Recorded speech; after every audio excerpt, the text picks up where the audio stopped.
Bonjour, alors je vous retrouve aujourd'hui pour vous parler, donc en arrière-plan vous voyez le potager, du moins une partie. Je vous retrouve aujourd'hui pour vous parler de la nourriture des lapins. Alors c'est une question qu'on me pose fréquemment et beaucoup d'entre vous se limitent à nourrir les lapins avec les granulés du commerce. Je vais vous proposer d'autres alternatives qui vont peut-être vous donner des idées pour améliorer la variété de l'alimentation que vous fournissez à vos lapins d'élevage. Alors il y a deux types d'aliments.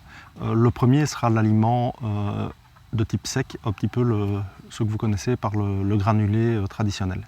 Alors je vais vous montrer directement ce que j'utilise personnellement pour varier l'alimentation des lapins. Alors, le premier que vous connaissez probablement, c'est le granulé traditionnel pour lapins, donc qui est composé de végétaux rassemblés sous forme déshydratés et rassemblés sous forme de granulats.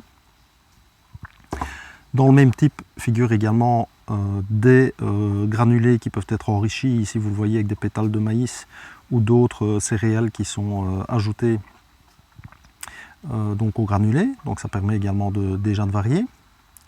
Sous forme de granulés également, vous voyez des granulés plus épais, également plus larges ici. Ce sont des granulés de luzerne, donc c'est de la luzerne pure qui est déshydratée, stockée sous forme de granulés, qui permet également de varier l'alimentation.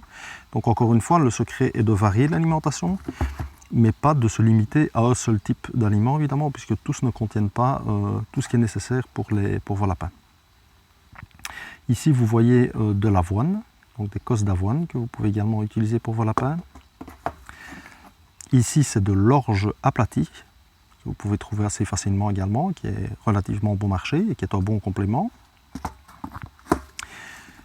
Personnellement, on récupère également chez notre boulanger des morceaux de pain que l'on laisse sécher complètement, et vous pouvez donc utiliser en complément ce pain qui doit être absolument sec, propre, évidemment non moisi. Un aliment qu'on utilise également avec succès pour la période hivernale, c'est le maïs. Donc il suffit de collecter dans les champs des carottes de maïs, de les laisser sécher également. Vous pouvez faire un stock pour tout l'hiver et puis vous distribuez vos carottes de maïs aux lapins. Pendant toute l'année, vous savez également trouver, en parlant de carottes, des carottes qui sont destinées à l'alimentation des chevaux. Je n'en ai pas pour l'instant, mais c'est un complément idéal également pour le lapin. Et un dernier que je vous présente ici, mais vous le connaissez probablement, en termes de nourriture sèche, c'est le foin. Donc vous avez l'aperçu ici de ce que nous utilisons en termes de nourriture sèche. Je vais vous montrer maintenant ce que vous pouvez également utiliser comme verdure. Je vous ai montré dans une vidéo précédente que les verdures sont bien sûr non seulement autorisées, mais recommandées pour la bonne santé de vos lapins.